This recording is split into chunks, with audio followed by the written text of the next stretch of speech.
Eh bien, bonjour et bienvenue à toutes et à tous, mes très chers frères, mes très chères sœurs. Contrairement à ce qu'indiquait, je ne suis pas Christian Roblin, il est à côté de moi. Je suis Jean-Jacques Jambrowski et je préside l'Académie.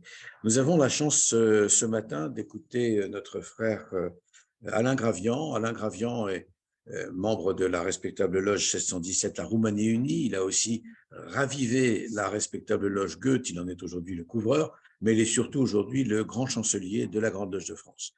Et il va aborder pour nous un thème qui paraît essentiel, surtout parce que ce thème est parfois galvaudé par les uns et les autres, confondu avec fraternité, et il s'agit du thème de la solidarité.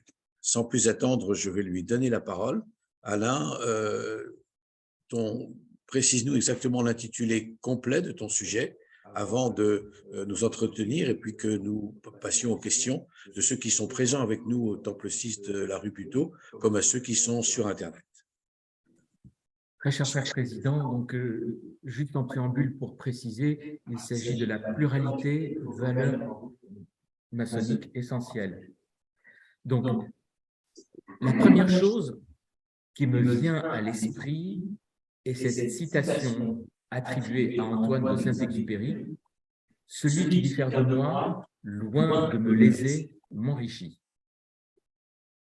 Pour tenter de répondre à la question posée, je vais me référer tout d'abord aux constitutions d'Anderson, plus précisément à la partie intitulée concernant Dieu et la religion.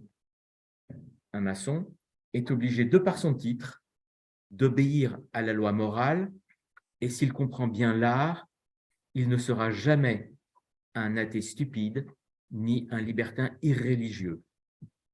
Mais bien que dans les temps anciens, les maçons fussent obligés dans chaque pays d'appartenir à la religion de ce pays ou de cette nation, quelle qu'elle fût, il est maintenant considéré comme plus opportun de seulement les soumettre à cette religion que tous les hommes acceptent, laissant à chacun son opinion particulière, qui consiste à être des hommes bons et honnêtes, ou hommes d'honneur et de sincérité, quelles que soient les dénominations ou croyances qui puissent les distinguer. Ainsi, la maçonnerie devient le centre d'union et le moyen de concilier une véritable amitié parmi des personnes qui auraient dû rester perpétuellement éloignées. Il en découle donc que la franc-maçonnerie est adogmatique au sens où, tout en travaillant à la gloire du grand architecte de l'univers, elle n'impose pas de pensée unique. Les francs-maçons se doivent d'avoir une pensée libre.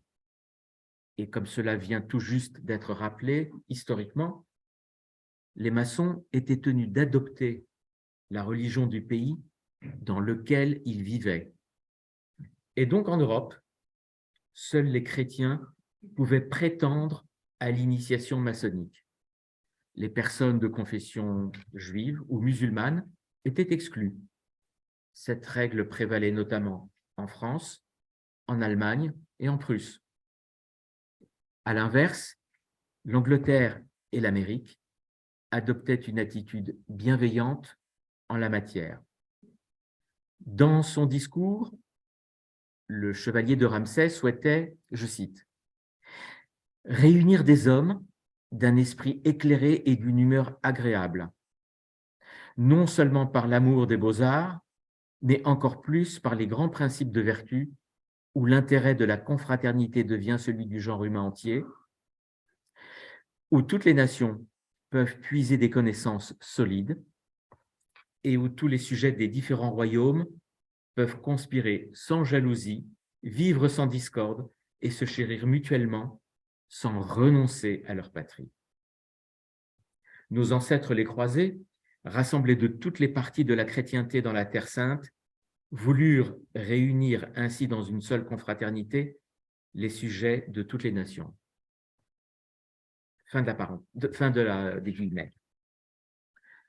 La Grande Loge de France se réfère à la déclaration de principe du Convent de Lausanne de 1875, qui énonce en son premier paragraphe que la franc-maçonnerie proclame l'existence d'un principe créateur dénommé grand architecte de l'univers. Il y est écrit plus loin, la franc-maçonnerie n'impose aucune limite à la recherche de la vérité.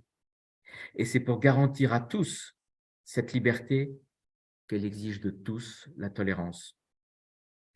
Dans ce cadre, chacun peut y mettre derrière ce qu'il croit, Dieu révélé, principe supérieur, agnostique pour certains qui réfléchissent, et qui cherchent ou enfin ceux qui ne croient en rien, si ce n'est la possibilité de dépassement de chacun.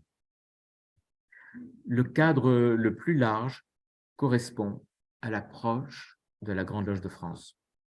Voilà comment, schématiquement, nous sommes progressivement passés d'une société d'hommes alliant la foi à la raison. Il s'est créé une noblesse d'esprit et de comportement. On peut définir la pluralité par ce qui n'est pas unique, c'est-à-dire multiple. Ce substantif féminin provient du latin pluralitas. Qu'entend-on par pluralité maçonnique? La pluralité s'oppose à l'uniformité.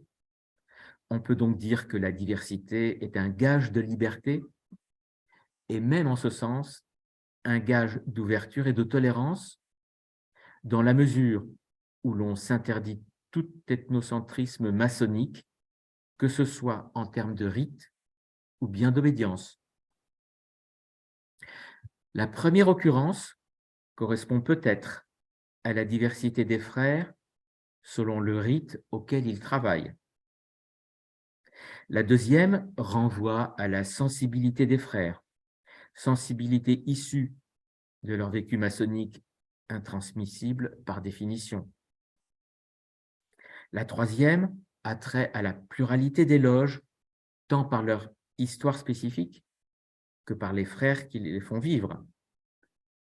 La quatrième, quant à elle, nous renvoie aux obédiences. La cinquième occurrence, pour ne pas dire le cinquième élément, à la culture d'un pays qui en façonne le paysage maçonnique. La France a beau être le pays aux 400 fromages, même si on ne va pas en faire tout un plat. On dénombrait au début du XXe siècle une demi-douzaine d'obédiences. L'inflation aidant, il y en a maintenant plus d'une quarantaine. Et pourtant, en 2022, la discrétion reste toujours de mise.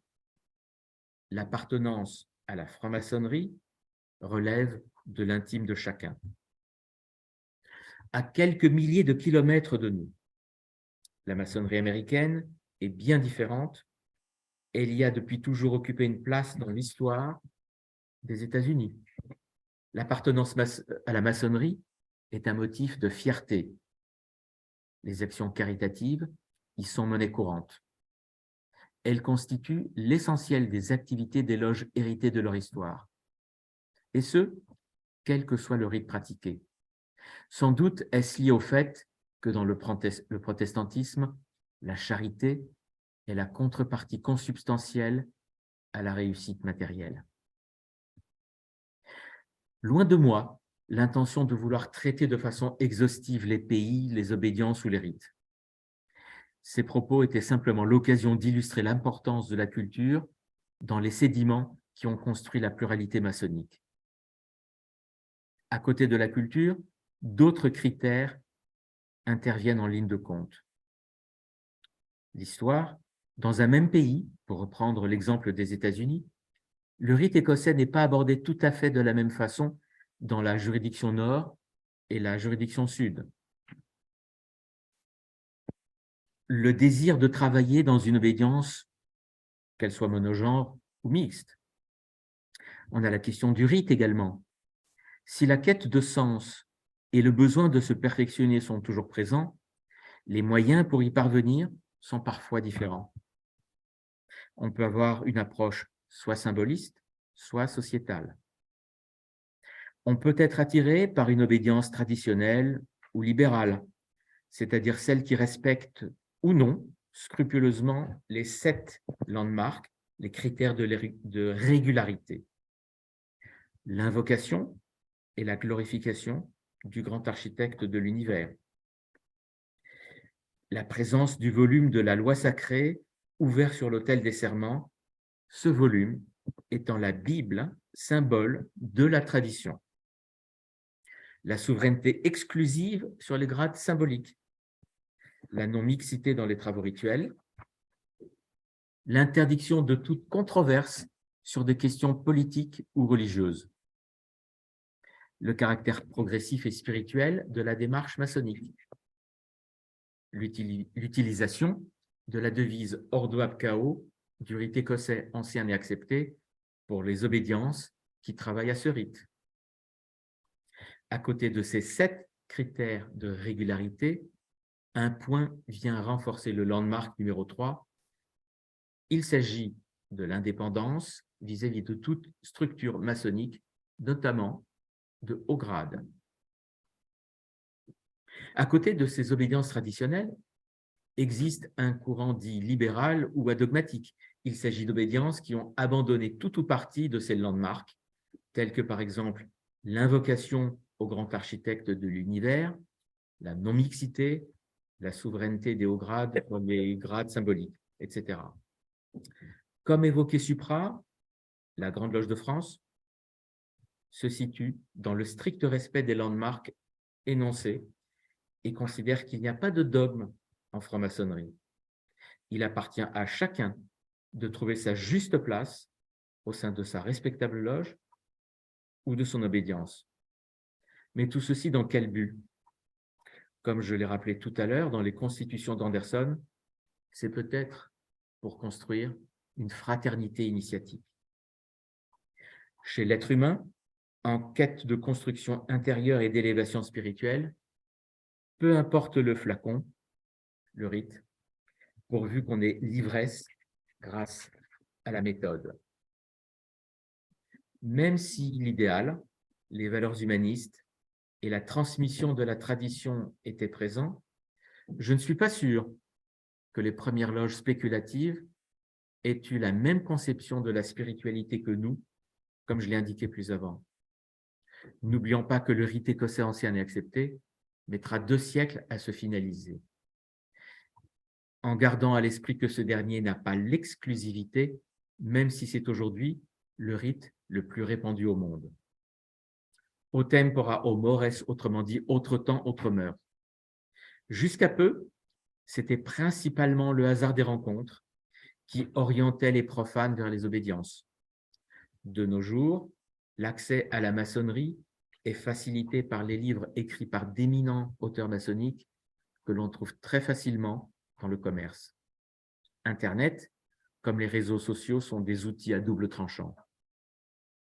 Les obédiences se montrent sous leur meilleur jour, mais la modération n'est pas toujours de mise et l'antimaçonnisme reste virulent. L'autre danger est de considérer la maçonnerie comme un produit de grande consommation où la notion d'engagement reste valide tant que l'on n'est pas passé à autre chose. Il ne faut pas néanmoins oublier les points positifs.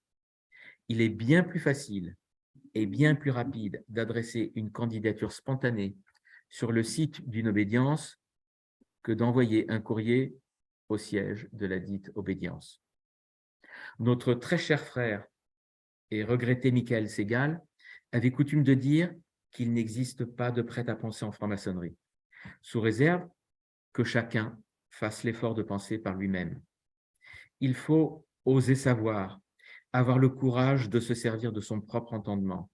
C'est exactement ce que dit Kant en 1784 dans son livre « Qu'est-ce que les Lumières ?» Il encourage à penser par soi-même, sapere aude. C'est ainsi qu'à l'image des États-Unis, on pourra tendre vers l'unité et pluribus unum, car au-delà de la devise « l'union fait la force », il s'agit d'un appel à l'unité. C'est ce qui permettra à chacun de vivre pleinement son cheminement initiatique au sein de son obédience ou éventuellement d'en changer. Lorsque l'appétence de l'adepte est en phase avec l'obédience, a priori, On n'a pas besoin de changer de crèmerie. Vous vous souvenez certainement que les tenues d'été de cette année avaient pour thème « Actualité de la tradition ». Et donc, un bon nombre de membres de l'Académie maçonnique sont également membres des respectables loges Jean Scott Érigène, mais également Espéranto et l'Étoile. Et une des questions qui revient souvent est la suivante.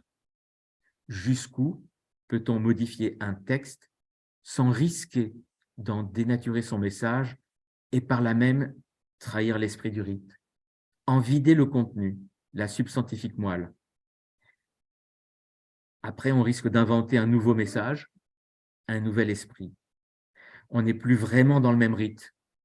De la même manière, on ne peut pas modifier le contenu de degrés pour les faire coller à l'histoire d'un pays. On perd le caractère universel du message. Je vous donne un simple exemple. La devise du rite « Deus Nunc Eius », ailleurs, j'ai entendu dire que c'était « Sum Cuique Ius ». Ça n'est pas tout à fait le même contenu. Bien évidemment, la pluralité maçonnique est essentielle parce que chacun a la possibilité de s'épanouir pleinement en offrant diverses façons d'arriver au but. Mais la question posée en amène une autre. Est-ce que la pluralité maçonnique et l'universalisme maçonnique sont compatibles? Je ne vois aucune incompatibilité de nature entre les deux sur le plan des idées. Il existe des différences notables entre les différentes puissances maçonniques d'un pays ou encore à l'intérieur d'un rite. Ceci m'amène à dire que l'universalisme maçonnique s'entend au niveau du cadre et des valeurs de l'ordre maçonnique pris dans sa globalité et non dans ses structures. La démarche elle-même nous invite à nous perfectionner, répandre la lumière et rassembler ce qui est épars. En tout cas, au rite écossais ancien et accepté. La diversité n'est nullement un obstacle à la fraternité. Ce qui compte, c'est notre démarche, ce cadre qui inclut nos valeurs humanistes et universelles. Le thème de la construction du temple de Salomon est bien plus parlant pour quelqu'un issu de la civilisation judéo-chrétienne que pour quelqu'un issu de la philosophie extrême-orientale. Même si le référentiel n'est pas le même, le sentiment d'appartenance à un ordre est incontournable et le partage des mêmes valeurs est de loin ce qui importe. À défaut de pouvoir travailler en tenue avec des obédiences considérées comme non régulières ou non reconnues, les colloques ou conférences permettent les uns et les autres de s'enrichir mutuellement. Lorsque chez l'initié, le besoin de pluralité maçonnique correspond à une véritable sensibilité, elle est à mon sens, dans ce cas, bénéfique. En revanche, lorsqu'elle a pour motivation la simple satisfaction de l'ego, la réponse est non. J'espère ne pas faire preuve de naïveté en imaginant que la prise de conscience de l'existence de l'autre et de son acceptation, voire se sentir responsable de lui, est un outil efficace de lutte contre l'ego. Certes, on ne pense pas au XXIe siècle comme au siècle des Lumières. Le fonctionnement de l'être humain et par voie de conséquence, sa relation à l'univers, voire à l'universel, sont perçus différemment. Les découvertes récentes, tant dans le domaine du cosmos que des neurosciences, les biais cognitifs en attestent. Sans compter les réseaux sociaux ou le mobile, qui, s'ils rapprochent ceux qui sont loin, éloignent ceux qui sont proches par son usage excessif, c'est-à-dire regarder ses SMS ou ses appels, même en réunion par exemple.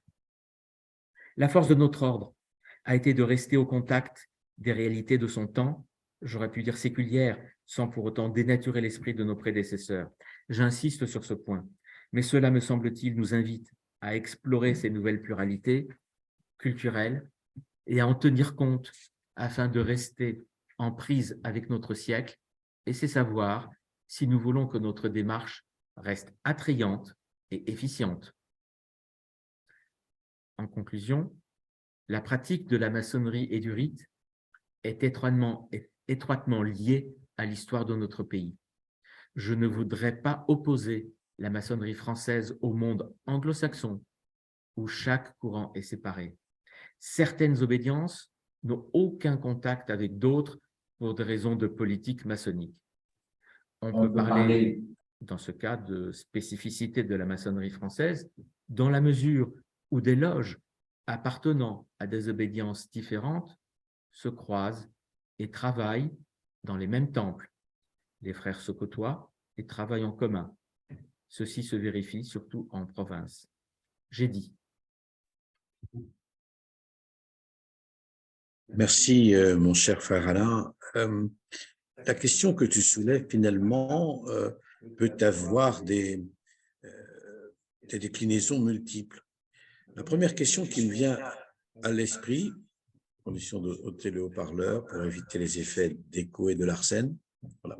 La première question qui me vient à l'esprit est de dire, est-ce que l'on peut dire dans ce cas que la franc-maçonnerie, telle que nous la connaissons, est une institution, comme tu l'as dit, je vais reprendre l'expression judéo-chrétienne, méditerranéenne et américaine, au sens où les Américains sont les descendants dans leur fonctionnement des Européens, puisque large part de la population est soit d'immigration européenne d'origine, soit a subi l'esclavage, mais sous la férule des Européens qui se trouvaient implantés de l'autre côté de l'Atlantique.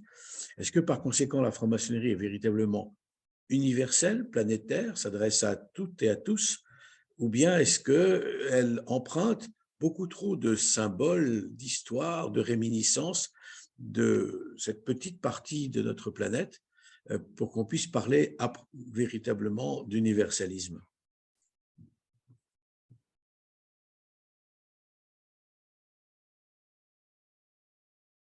Je dirais que ce qui est universel, c'est d'une part la démarche et les valeurs.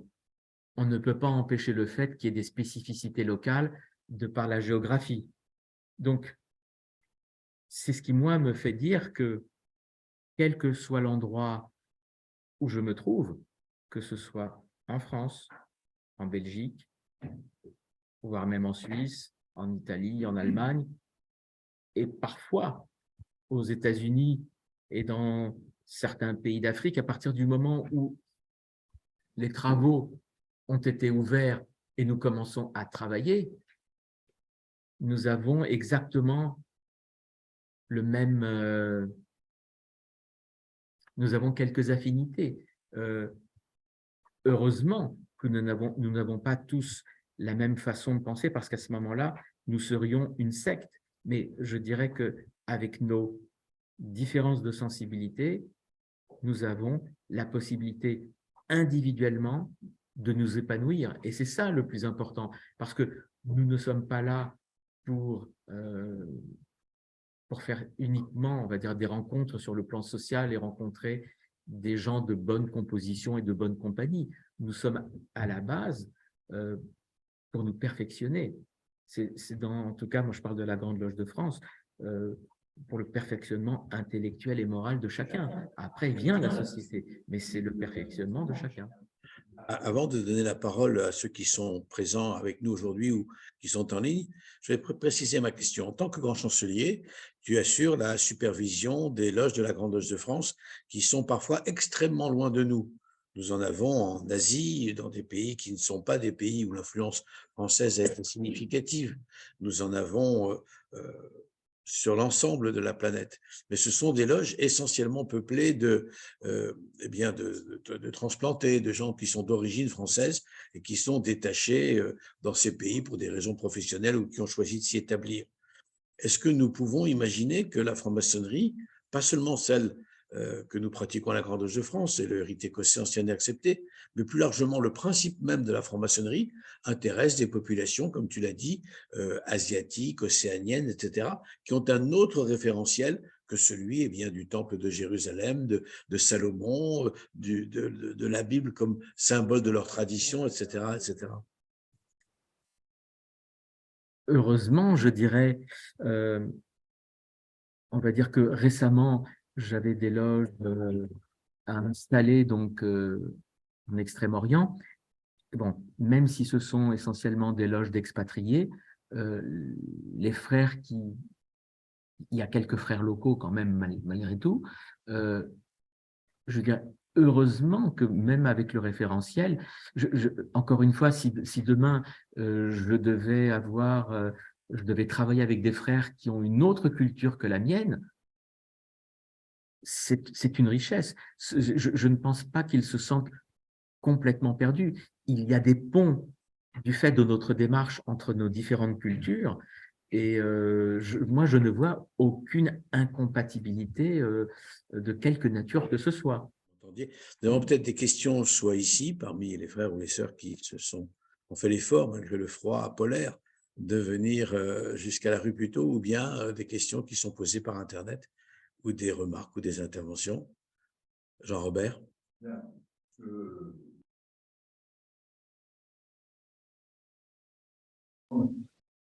Une question qui perturbe beaucoup les nouveaux apprentis qui débarquent, c'est quand on voit dans les constitutions d'Anderson, un maçon ne sera jamais un athée stupide ni un libertin irreligieux.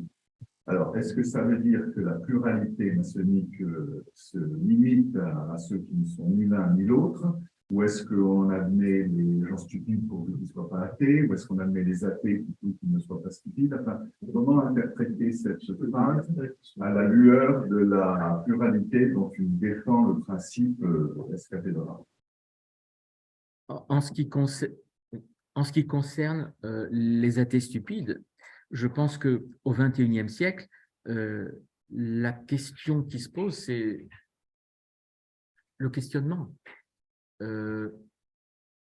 Quelqu'un qui a la prétention de vouloir chercher à se perfectionner, mais qui de but en blanc a des préjugés en disant « moi, je considère qu'il n'y a rien et de toute façon, ça ne changera jamais », est-ce qu'il est vraiment dans la recherche du perfectionnement?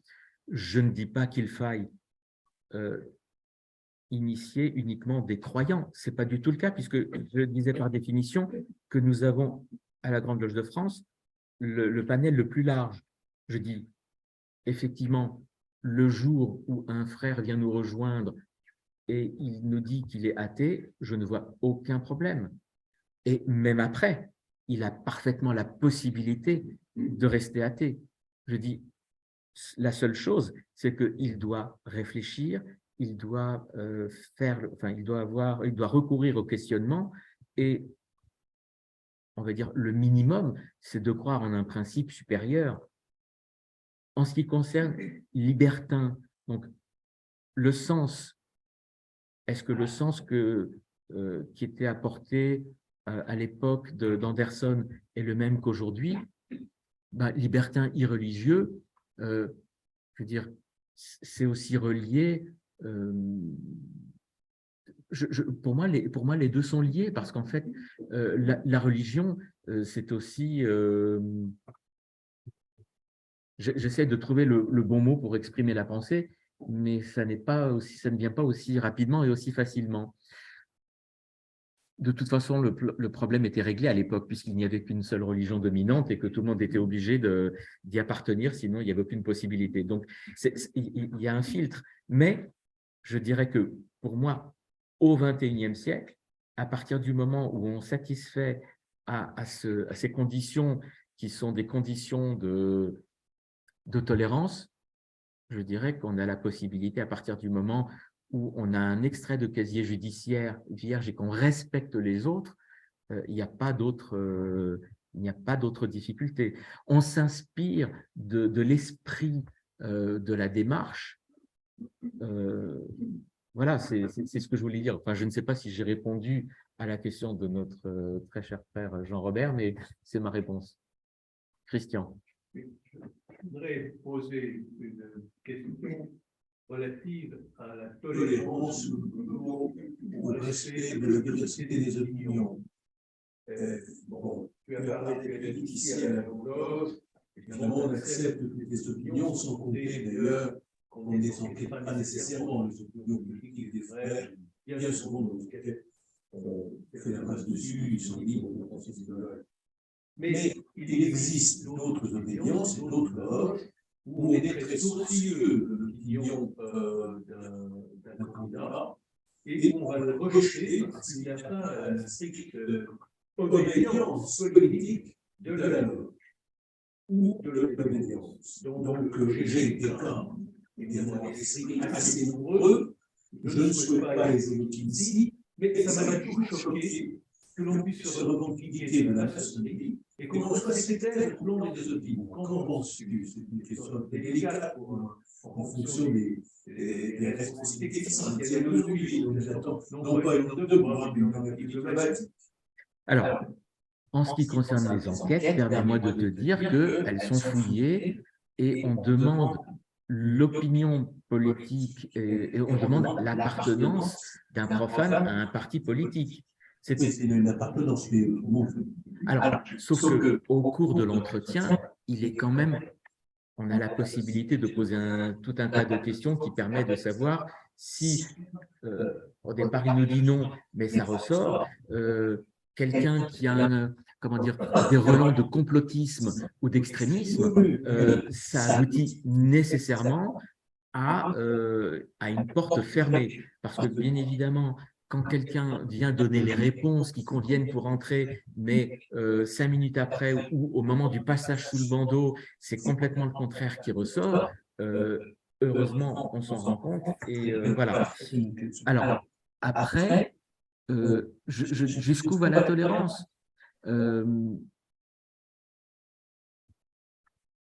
Pour moi, il n'est bien évidemment pas nécessaire que nous ayons tous la même pensée et que nous soyons tous du même bord politique. Encore heureux. Je dirais simplement que tous ceux qui, je ne vais pas dire ne partagent pas les mêmes idées que moi parce que c'est justement ce qu'on veut éviter, mais je dis tous ceux qui ne respectent pas ce cadre, tous ceux qui ne respectent pas la liberté de penser des autres et surtout la démocratie, je dirais, n'ont rien à faire chez nous. Si on veut contourner les règles de la démocratie en accédant de façon démocratique, il vaut mieux se rendre compte suffisamment en amont pour empêcher ça. Je pense que… Et ce n'est pas la réponse. Alors, reformule-la, moi, s'il te plaît, Christian. Ma question était plus embarrassante. Elle visait un certain nombre de loges ou d'alliances où il faut appartenir à une section d'opinion pour pouvoir entrer dans les loges, pour pouvoir être admis. Et donc là, c'est une question pour moi qui me gêne, parce que je pense que la maçonnerie n'a rien à faire avec on ne peut pas exclure quelqu'un parce qu'il a une opinion différente. Évidemment, à condition de rester de la même valeur, au sens où on entend bien, c'est-à-dire de valeur qui ne compte pas contre l'inverse. C'était ça les valeurs, parce que les abbés de cour avaient leur pratique qui était très libre en étant religieux. Donc, voilà. Donc, aujourd'hui, il y a quand même ça. Et moi, quand ça m'a choqué, c'est que nous recevons parmi nos Bouddhas un certain nombre de Bouddhas qui ont été exclus par notre obédience. Il n'y a pas de couleur politique. En tout cas, mon très cher frère Christian, ce n'est pas le cas à la Grande Loge de France. Ah oui, mais c'est une pratique, bien sûr. Eh bien, écoute, je vais donner ta réponse. Non, je veux juste compléter en disant que, alors là, on parle d'exclusion parce que ce n'est pas la même coloration politique que, on va dire, la coloration dominante d'une loge.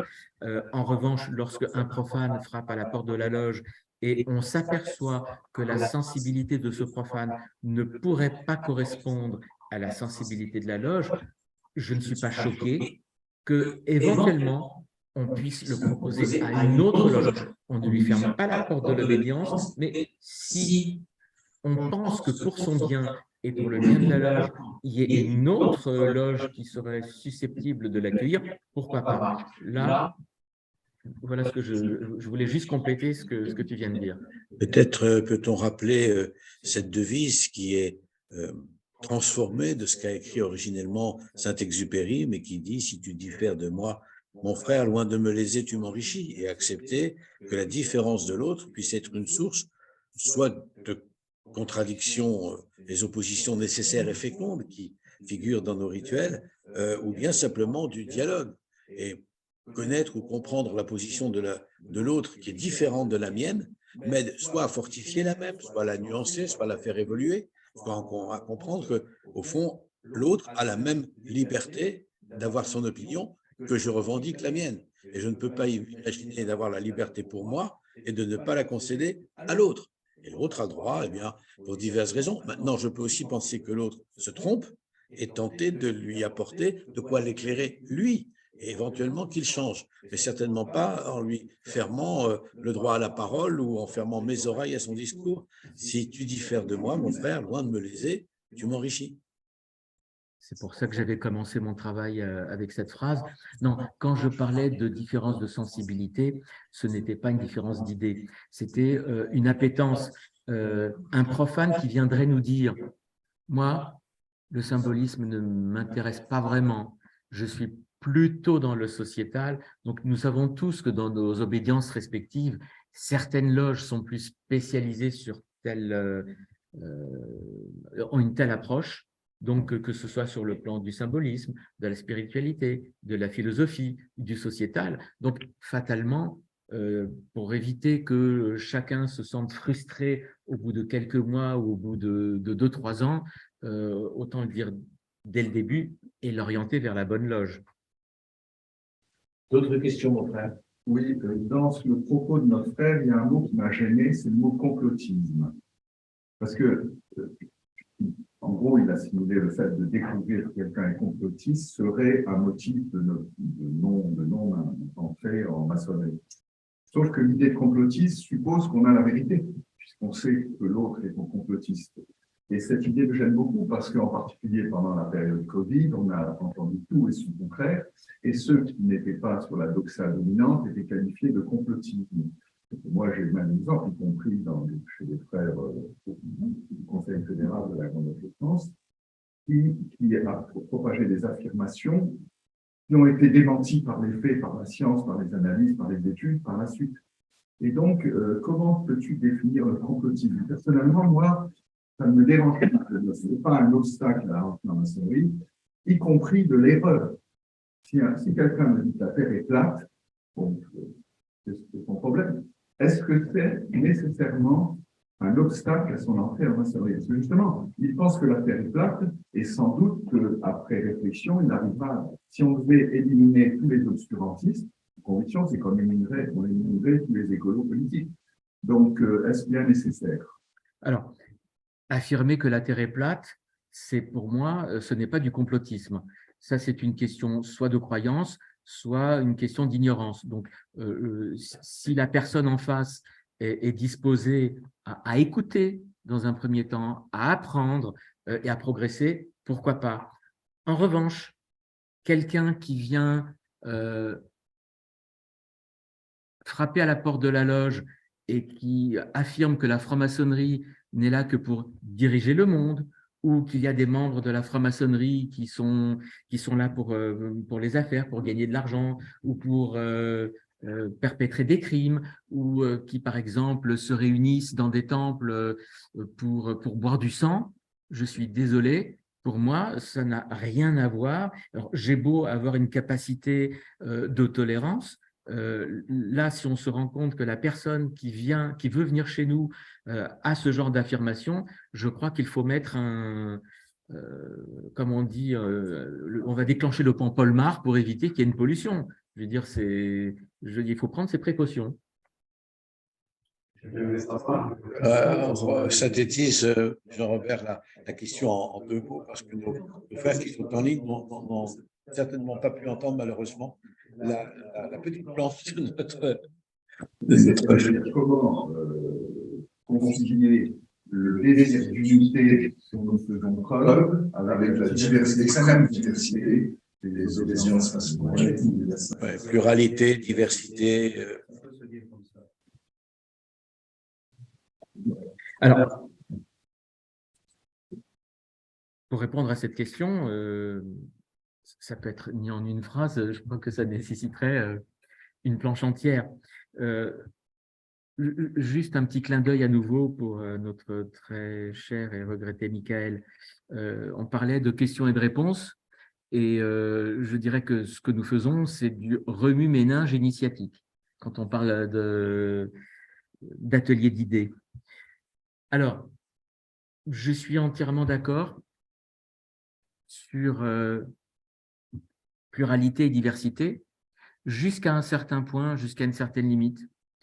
Parce que si demain, nous avons une nouvelle obédience qui se crée, tout simplement parce que on a quelqu'un qui aurait voulu être calife à la place du calife, je suis désolé, on a un paravent qui est la diversité, mais si ce sont exactement, on va dire, les mêmes choses, les mêmes valeurs, et c'est juste parce que c'est une question d'ego et de personne, je ne comprends pas pourquoi je veux dire, la diversité, mais jusqu'à un certain point. On ne va pas arriver à 200 obédiences françaises uniquement pour faire le… Voilà, c'est tout. Françaises, je ne sais pas s'il y en a autant que ça, mais je parle des Françaises, je ne parle pas 200 dans le monde. Oui, oui. Bon, mais j'ai encore 20 de marge, mais avec l'inflation, ça va encore augmenter. Déjà, avec 40, c'est 80. Oui, oui. Alors, il y a une autre question. Oui, on a Loïc. Mon frère Alain, comment conçois-tu la responsabilité des formations hors du temple sur cette question du pluralisme? Il y a évoqué les réseaux sociaux. Les réseaux sociaux sont construits avec des algorithmes qui font que, quand tu es sur plusieurs des algorithmes, ce sont essentiellement des opinions que tu partages qui arrivent sur ton écran, et donc qui impliquent à un moment donné que nous soyons séparés par nos opinions de ces réseaux sociaux. Notre frère pose la question du risque qui existe, notamment parce que les réseaux sociaux et les algorithmes qui les pilotent, finalement, ségrèguent les individus en catégories, donnent à chacun à manger ce qu'il aime manger, à boire ce qu'il aime boire, et finalement favorisent des clivages entre ceux qui adhèrent à l'un plutôt qu'à l'autre. Je vais faire une réponse de facilité, c'est-à-dire que c'est très bien les réseaux sociaux, mais il ne faut pas à outrance, c'est-à-dire que c'est un outil, mais ça ne reste qu'un outil. Il ne faut surtout pas faire que du réseau social, sinon on met les pieds dans le plat et donc c'est le piège de rester dans du conformisme et une pensée unique. Donc, un peu de réseau social, mais pas que. Alors, c'est peut-être pour ça que moi, je ne me sens pas concerné parce que j'évite les réseaux sociaux. Voilà, je pense qu'il y a beaucoup plus de richesse à partager, donc des échanges comme ça avec les uns et les autres. Mais voilà, c'est… Donc, je suis plutôt prudent. Donc, je ne prends les réseaux sociaux que comme un simple outil, mais sans plus. Mais au-delà de ce que dit notre frère, je vais essayer de mettre l'image en même temps. Voilà.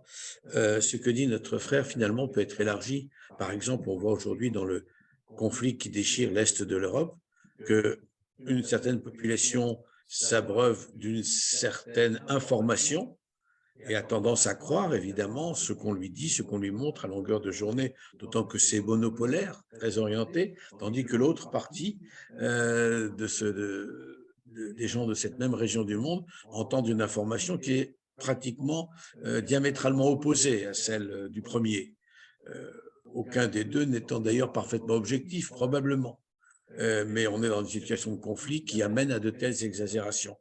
Comment imaginer ça? Et c'est vrai de tous les conflits de la Terre, sauf qu'aujourd'hui, la fréquence, la facilité d'accéder à ces médias, les images construites, montées à loisir par les uns ou par les autres, permettent finalement de donner à ceux qui les regardent et qui n'ont parfois pas le choix que de regarder ce qu'on leur montre, une opinion orientée.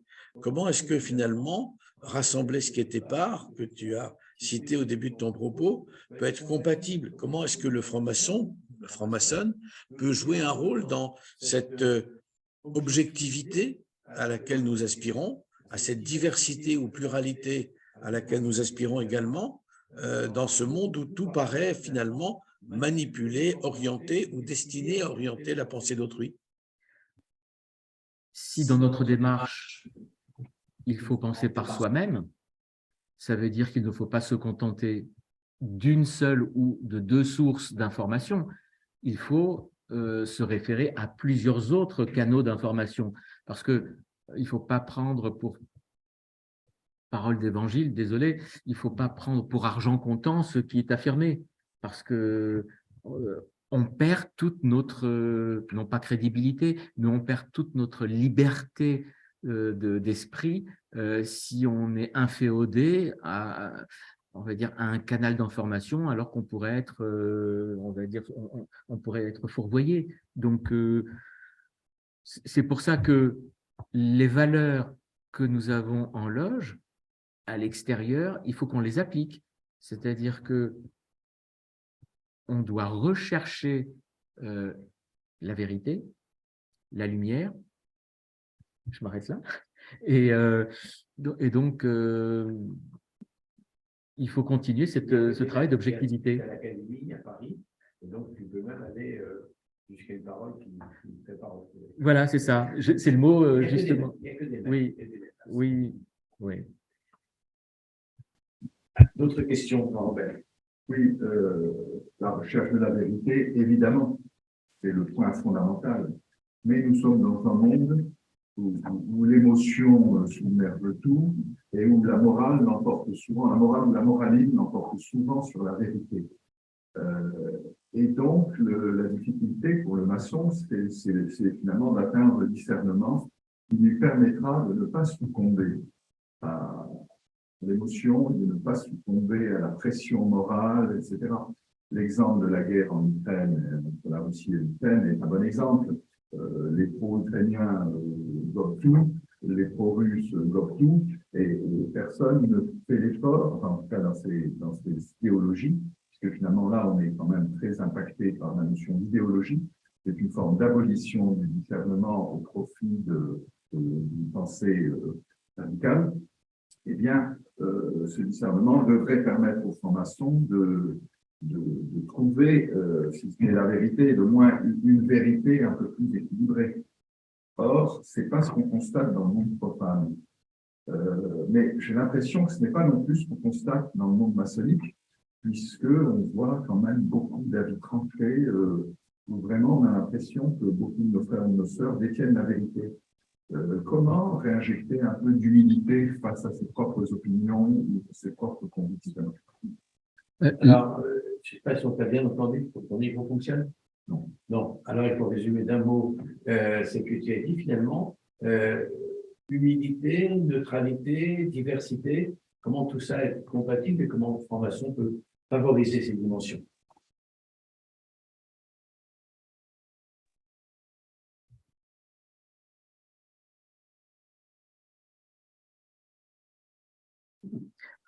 Ce sont trois mots piégeux. Je dirais que quand on cherche la vérité, je suis désolé, donc même si c'est ça qu'on a comme but, il faut toujours, et ça a été dit par notre frère Jean-Robert, il faut que le discernement continue à être présent. Il ne faut pas sombrer dans l'idéologie. Alors, il a effectivement parlé de la situation politique actuelle Ukraine-Russie. Après, on peut aussi se référer à l'affaire Dreyfus, parce que ça veut dire qu'on ne tient pas compte de la vérité et des intérêts supérieurs, pseudo-supérieurs de la nation qui laissent la vérité de côté, c'est condamnable. Donc, pour moi, un maçon, quel qu'il soit, que ce soit à l'intérieur de nos loges ou que ce soit, quand je dis maçon, c'est maçon-maçonne. C'est dans, je veux dire, tout membre de la franc-maçonnerie. Donc, il est évident qu'à l'intérieur ou à l'extérieur, on doit être le même et en toute humilité, parce que c'est le sens de notre démarche. Je veux dire, si on n'était pas humble, je veux dire, nous serions des gourous, et si on est des gourous, on n'a rien à faire en franc-maçonnerie. Donc, il faut sans cesse chercher la vérité et s'en rapprocher. Donc, jamais nous n'atteindrons la vérité. Je veux dire, un lecteur d'un journal sur la situation qui se déroule en Ukraine et en Russie, il ne pourra jamais savoir ce qui se passe vraiment. Donc, c'est un petit peu comme la démarche en loge d'un frère qui réfléchit ou d'une sœur en se disant, bon, je vais essayer de progresser, je me rapproche de la vérité. On essaie de s'en rapprocher le plus possible, mais c'est une utopie. Donc, on fait l'effort de travailler pour nous rapprocher, mais on ne pourra jamais l'atteindre. Notre frère Alain a demandé, peut-on penser que la maçonnerie, au travers de l'universalisme et de la pluralité, véhicule un certain type de colonialisme? Ce qui va de pair avec la question posée par Marie-Laurence. Existe-t-il des cultures autres qu'occidentales qui ont une forme initiatique qui ressemble à la franc-maçonnerie, mais basée sur leur propre tradition? Autrement dit, exportons-nous notre système de référence ou tentons-nous de le faire? Avons-nous quelques espérances positive à avoir sur le sujet, ou bien faut-il laisser finalement chaque système civilisationnel, culturel, etc., générer sa propre aspiration à la vérité, à la compréhension, à l'attente mutuelle? Notre système est-il exportable dans notre culture? Je pense qu'on ne doit pas chercher à exporter. Nous avons la possibilité de montrer à d'autres cultures ce que nous sommes, mais libre à elles de prendre ou de ne pas prendre. Mais on n'a pas à exporter. Certains peuvent s'inspirer de nos valeurs et c'est très bien. Il n'existe pas qu'une seule, je veux dire, la franc-maçonnerie est une initiation parmi d'autres. Donc, je veux dire, si nous avons, je prends un exemple tout simple, je ne suis absolument pas spécialiste de l'hindouisme, mais en Inde, nous avons à la fois on va dire je ne sais pas quel terme employer, parce que comme j'ai dit gourou tout à l'heure, et ça avait un sens plutôt péjoratif, si je l'emploie maintenant, on va croire que c'est de nouveau péjoratif. Non, je dirais des sages. Des sages, exactement. Si nous avons des sages qui ont un autre cheminement et qui arrivent également à une élévation spirituelle, c'est tout à fait louable et je l'encourage. Si nous avons... et nous avons en parallèle, en Inde, nous avons aussi une maçonnerie, ce qui veut dire qu'il y a de la place pour les uns comme pour les autres. Il n'y a pas d'exclusive. Alors finalement, on nous dit par ailleurs qu'on n'entend pas bien les questions qui sont très longues en plus. Donc je le dis à ceux qui voudraient poser des questions, essayez de faire plus bref et de les résumer en un mot que l'on puisse reprendre. La question qui se pose finalement est de dire il y a des différences entre les obédiences en France et le grand nombre d'obédiences, indépendamment de celles qui sont nées sous des raisons d'ego que tu as évoquées tout à l'heure, fait que chacun peut trouver finalement chaussure à son pied, comme on dit. Et il y a des obédiences, et même dans chaque obédience, des loges plutôt sociétales, plutôt spiritualistes, plutôt symbolistes. Donc le choix est vaste. Comment guider ceux qui font la démarche et entendent tel ou tel responsable aujourd'hui dans les médias, à la radio, à la télévision, frappe sur les sites internet? La franc-maçonnerie n'est de moins en moins secrète, elle est au mieux discrète, et donc chaque jour, chaque obédience reçoit des demandes d'initiation d'hommes ou de femmes qui souhaitent s'y engager et souhaitent aller vers la voie dans laquelle ils pourront apporter la pierre à l'édifice en même temps que retirer quelque chose. Comment finalement guider le choix des uns et des autres? Y a-t-il un endroit, un lieu, une méthode qui permettent eh bien, de sortir de ce flou qui entoure encore les obédiences maçonniques en France? Il me semble qu'il est du devoir de chacun d'entre nous d'accompagner un profane qui souhaite entrer en maçonnerie, mais de le faire parler, de savoir quelle est son appétence. Si son intérêt pour la maçonnerie est plutôt, je dis bien, vocation sociétale, je n'ai aucun problème à lui suggérer d'aller dans telle autre obédience. Si en revanche, je sens qu'il serait bien en Grande Loge de France, eh bien, je pense que le premier ou les premiers entretiens, même avant les enquêtes, sont utiles pour savoir un petit peu connaître la personnalité du profane et savoir ce qui lui conviendrait le mieux. Je me souviens avoir, à 2 ou 3 reprises, indiqué à quelqu'un qu'il valait mieux qu'il aille à tel endroit, et j'ai même pris contact avec un frère d'une autre obédience pour lui donner les coordonnées du profane. Donc, il n'y a aucun problème là-dessus. Il faut avoir un rôle de facilitateur. On n'est pas là pour faire du nombre, on est là juste pour permettre à quelqu'un de s'épanouir. Y a-t-il d'autres questions qui soient parvenues par Internet et que Jean-Robert voudrait nous livrer? Non, je ne le vois pas. Non, simplement une remarque sur ce qu'a dit Jean-Jacques. Moi, je suis une génération qui connaissait une émission télé qui s'appelait Grand Chichier avec Jacques Chancel. Et Jacques Chancel a une formule encore moins parlée maintenant. L'important n'est pas de donner aux gens ce qu'ils aiment, mais ce qu'ils trouvent aimer. Et donc, dans le discernement maçon qui rencontre un profane, il doit y avoir cette capacité à découvrir, non pas sur la quoi il s'attend, mais là où il pourrait aller. C'est beaucoup plus difficile que de discerner entre le sociétal, le spirituel, etc.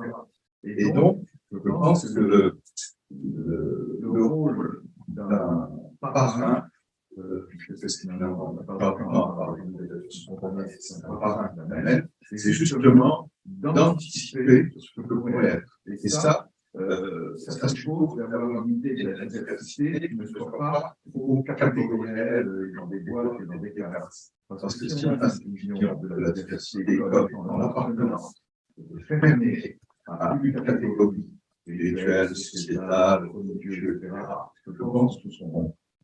Alors, notre frère, puisque son micro ne fonctionne pas, citait Jacques Chancel et le grand échiquier en disant l'important n'est pas de donner à quelqu'un ce qu'il aime, mais ce qu'il pourrait aimer, et puis de se poser la question de la catégorisation et de l'excès de catégorisation qui peut évidemment s'opposer au fait d'être bienveillant et accueillant vis-à-vis de ceux qui sont tout simplement dans leur identité et leur différence.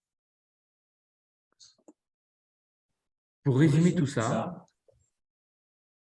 je prendrai un mot. Un profane, pour qu'il puisse prétendre venir rejoindre une obédience, je pense que c'est sa capacité d'ouverture. Si par exemple, on a quelqu'un d'extrêmement instruit, cultivé, mais qui a des idées arrêtées et qui ne changera jamais et dans son comportement, on s'en rend compte, c'est difficile de pouvoir concevoir qu'il cherche à se perfectionner. En revanche, même quelqu'un qui vient nous dire « je ne connais pas grand-chose à la franc-maçonnerie, mais j'ai mon voisin ou mon père ou mon oncle qui est maçon et qui m'a dit que peut-être, en fonction de ma culture et de mon comportement, il pense que je suis apte à venir vous rejoindre », effectivement, quelqu'un qui est à la fois humble et ouvert, on a envie de lui tendre la main. Mais quelqu'un qui d'ores et déjà viendrait nous donner des leçons, je suis désolé, parce que c'est déjà arrivé, quelqu'un qui veut donner des leçons, ça se trouve c'est quelqu'un qui en connaît beaucoup plus que moi ou d'autres sur tel domaine de la science, mais c'est dans la démarche même. Quelqu'un qui prétend tout savoir je ne lui donne pas la qualité de cherchant. Un des intervenants qui s'exprime ici dit que de façon prosaïque, la finalité maçonnique se doit de proposer au dehors les valeurs fondamentales qui alimentent les débats en loge et qu'à entendre des propos tenus, il ne lui semble pas que la discussion déborde de ce cadre. Donc, est-ce que finalement, l'un des rôles que nous avons est non seulement d'animer et d'accepter en loge le débat d'idées, la confrontation des points de vue différents, mais aussi de savoir promouvoir cet échange dans le respect de l'autre à l'extérieur de la loge? À partir du moment où on considère qu'il faut poursuivre à l'extérieur le travail commencé à l'intérieur, bien évidemment, il faut que, je veux dire, on n'est pas maçon quelques heures par semaine ou par mois. Ce débat d'idées et cette façon cette ouverture à l'autre et aux autres, elle doit également avoir lieu à l'extérieur. Et c'est pas juste une simple affirmation, c'est véritablement tous les jours, c'est au quotidien que ça doit se voir. Et notre sœur Solange Sudarkis, qui s'exprime assez souvent et dont le point de vue est toujours intéressant, nous dit: tous les chemins qui mènent au sommet d'une montagne sont les mêmes que ceux qui conduisent au centre. Ce n'est que deux perceptions différentes. D'un côté, une vue de profil du bas vers le haut, et d'un autre, comme sa projection sur un aspect planaire. En d'autres termes, finalement, est-ce que cette pluralité de visions ne doit pas être encouragée, à condition d'être explicitée, plutôt que combattue ou tout simplement ignorée?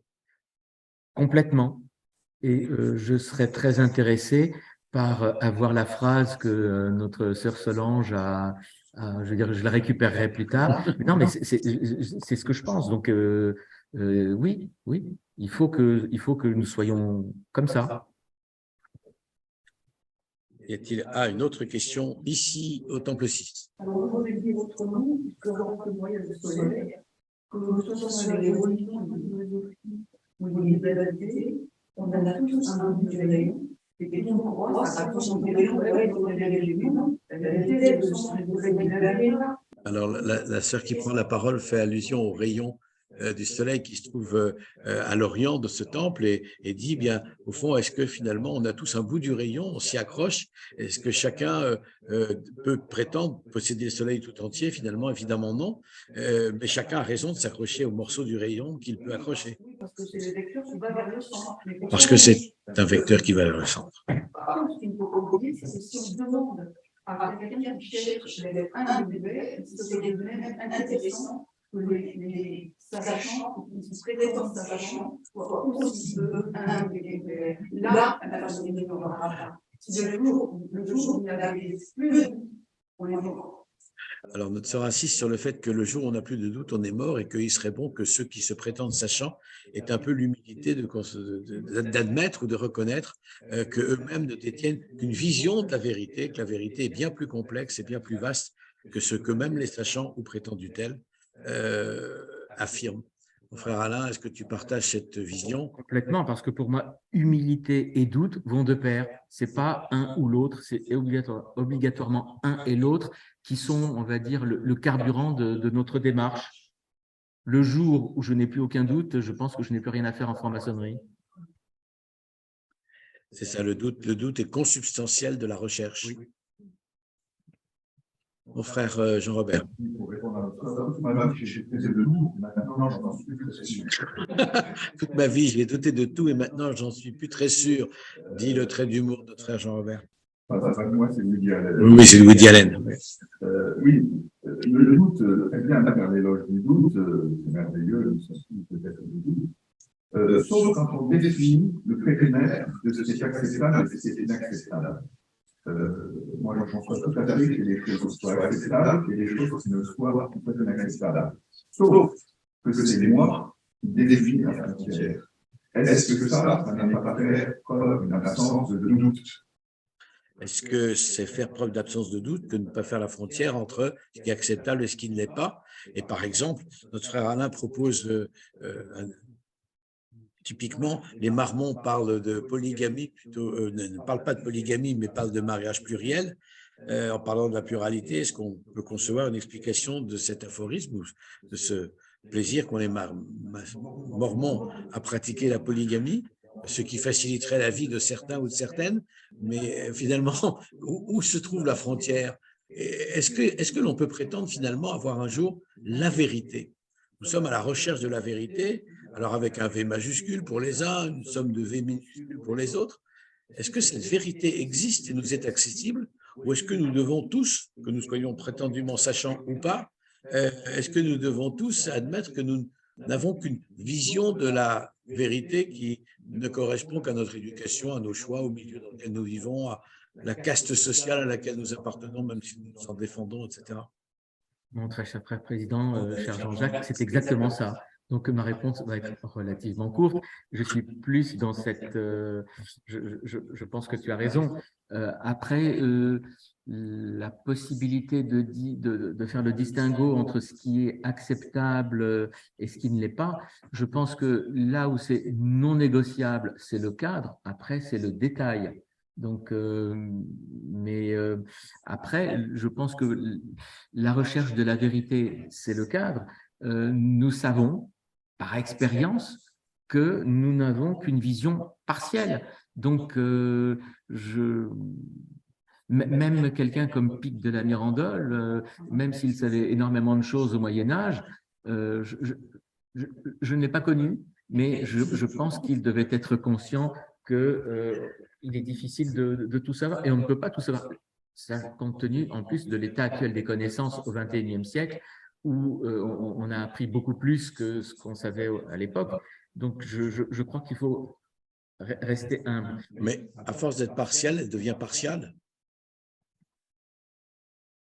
Non, il faut rester impartial parce qu'on ne doit pas s'imaginer tout savoir. Il ne faut pas être partial. Mais là, j'aime beaucoup Il y a encore une question ici au Temple 6 que je vais m'efforcer de répéter. D'abord, je voudrais remercier notre conférencier pour son beau travail que j'ai reçu mon salaire. Et pour ma part, je pense qu'il y a différentes catégories de vérité. Il y a des vérités postulats. Il fait jour, il fait nuit. Donc, on peut pas douter quand il fait jour. Même si ces vérités-là, c'est vrai que là, il fait jour pour nous et il fait nuit ailleurs, mais dans tous ces espaces-temps, ici et maintenant, il fait jour, on ne peut pas douter. Il y a aussi des vérités expérimentales, empiriques, qu'on doit expérimenter. Donc, cette catégorie de vérité, il y a des doutes, bien sûr, parce que c'est de l'ordre de l'expérience du vécu. Il y a des vérités scientifiques, des vérités historiques, pour tout cela, on peut douter, mais pas des vérités postulales. Notre sœur oppose des vérités qu'elle appelle des vérités postulats aux vérités qui sont expérimentales, scientifiques, démontrées. Par exemple, nous sommes dans une pièce qui fait X mètres carrés, ça ne peut pas se discuter, mais il y a des vérités qui sont finalement des questionnements et sur lesquels il est licite, voire raisonnable d'avoir des doutes. Des vérités qui sont d'ailleurs vraies aujourd'hui et qui seront démenties par les découvertes de demain. On était certain que la Terre était plate, il semble qu'elle ne le soit pas. On était certain que la Chine se trouvait de l'autre côté de l'océan quand Christophe Colomb est parti trouver l'Amérique et qu'il a trouvé en fait les Indiens, qui sont les Indiens d'Amérique, mais pas les Indiens d'Asie. Donc il y a des vérités qui sont évolutives, qui sont changeantes. Et finalement, est-ce que tout ça ne nous encourage pas à ce que, tout à l'heure, notre frère Jean-Robert, c'est-à-dire une formidable humilité et à encourager le doute comme une vertu première? Je partage ce que dit notre très chère sœur. Effectivement, ceux qui me connaissent savent que je considère que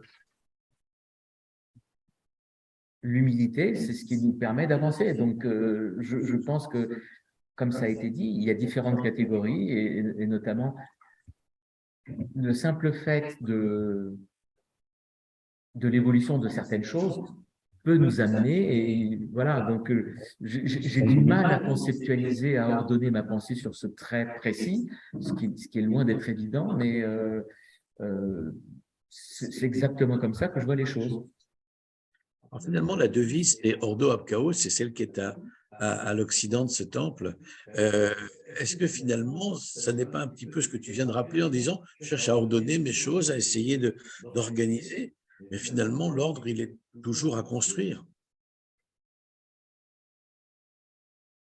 Je ne sais pas si c'est une question ou si c'est un apport, mais c'est tout à fait ça. Je dirais, la seule chose, c'est que lorsque nous avons un chaos et qu'il faut construire d'une certaine façon pour éviter qu'il n'y ait une confusion. C'est-à-dire qu'il faut que la construction soit véritablement ordonnancée. Il faut essayer de véritablement construire quelque chose. Alors, on va mettre de côté la construction du temple de Salomon, même si c'est quelque part notre référentiel, c'est la construction de soi-même qui est en cause.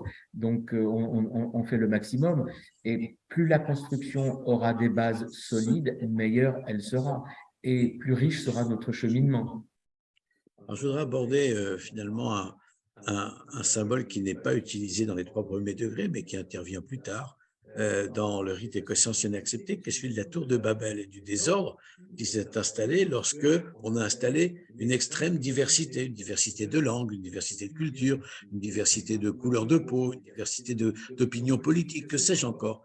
Est-ce que la diversité, c'est un facteur de progrès, d'encouragement, et il faut savoir prendre chez chacun finalement ce qu'il a à nous apporter, ou est-ce que c'est un facteur de division dont on n'a rien à espérer?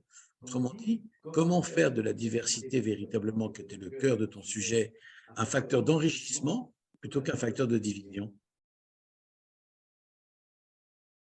Alors, puisqu'on parle de la tour de Babel, je ferai un petit jeu de mots en disant que je ne vais pas capituler, que je vais tâcher de répondre à cette question et que bien évidemment, la diversité est un facteur de progrès si chacun fait l'effort d'aller dans le même sens. Donc, il n'est pas nécessaire pour tous ceux qui ont construit la tour de Babel de parler la même langue. Donc, même si on laisse la légende de côté parce que ça a provoqué quelques problèmes, on peut considérer que justement, en mettant en commun des choses foncièrement différentes, on peut arriver à quelque chose.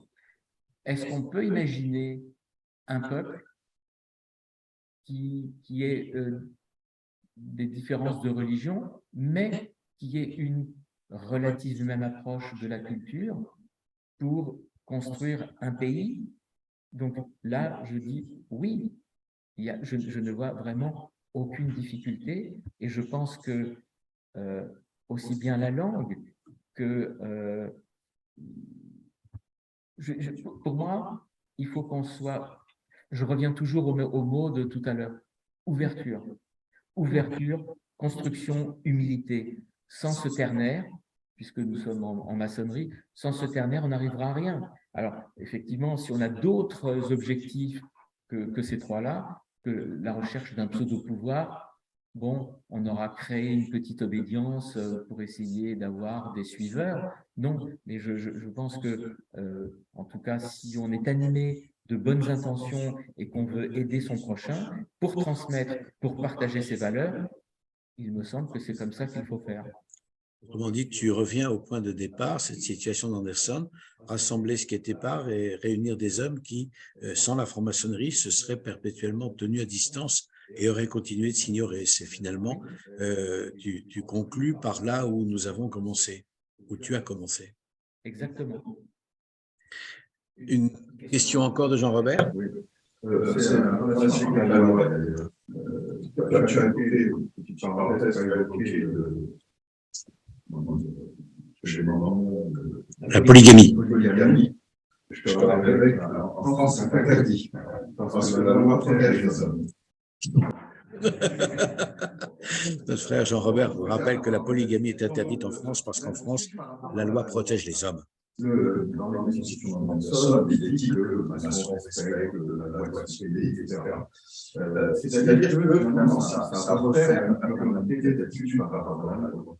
Est-ce que, pour un maçon, il peut être légitime d'avoir une opinion en contradiction avec la loi et d'estimer et de transgresser les règles imposées par la loi. Notre frère Jean-Robert, dont vous n'entendez pas la voix et c'est dommage, pose la question de la transgression de la loi. Et en France, tout ce qui est contraire à la loi est évidemment punissable. Est-ce qu'il est possible et dans quelles circonstances à un maçon, au nom de la vérité dont il se sent porteur, eh bien de transgresser la loi et voire de se mettre de ce fait en opposition et par conséquent en danger? Par définition, je suis un légaliste et je respecte la loi, que ce soit en maçonnerie ou que ce soit la loi de mon pays. En revanche, si jamais quelqu'un venait à un moment donné promulguer une loi qui vienne en parfaite contradiction avec les notions de liberté, d'égalité, fraternité, c'est-à-dire une loi qui devrait être inconstitutionnelle, à ce moment-là, je pense que nous ne sommes pas tenus de respecter la loi. Parce que dans ce cas-là, il n'y a pas eu de respect des règles et des valeurs. Donc, c'est un petit peu ce qui s'est passé pendant la Seconde Guerre mondiale. Donc, je pense qu'on doit respecter la loi et il ne faut pas enfreindre la loi si elle est correcte. Mais si on touche à une loi fondamentale pour abroger des valeurs qui nous animent et qui sont les valeurs qui sont le cœur même de de la maçonnerie. Si on y touche, là, je pense qu'il faut enfreindre la loi. Mon frère Alain, tu parlais de la dernière guerre mondiale. Les terroristes des uns étaient les résistants des autres. C'est-à-dire que tout dépend finalement du point de vue de l'observateur. Et les uns étaient fondés à les appeler résistants et les applaudir. Les autres étaient fondés, en tout cas ils en étaient persuadés, de les appeler terroristes et de les chercher, de les poursuivre et de les éliminer. Donc finalement, le point de vue de l'observateur est un point de vue dont on ne peut pas s'affranchir. Alors, quid du franc-maçon dans cette diversité de points de vue qui permet de qualifier les uns positivement et les autres négativement? Et nous en terminerons par là, puisque le temps qui nous est imparti va malheureusement s'achever. Le libre arbitre de chacun doit lui permettre de jauger, de mesurer et de comprendre et d'analyser ce qu'il lit et ce qu'il comprend. On va dire, lorsque nous avons d'un côté des terroristes et de l'autre côté, on va dire, des résistants, je pense que lorsqu'on s'attaque à des civils ou quand on s'attaque à des militaires, déjà, on peut s'imaginer qu'on n'est plus tout à fait, je veux dire, la résistance, c'est pas taper n'importe qui.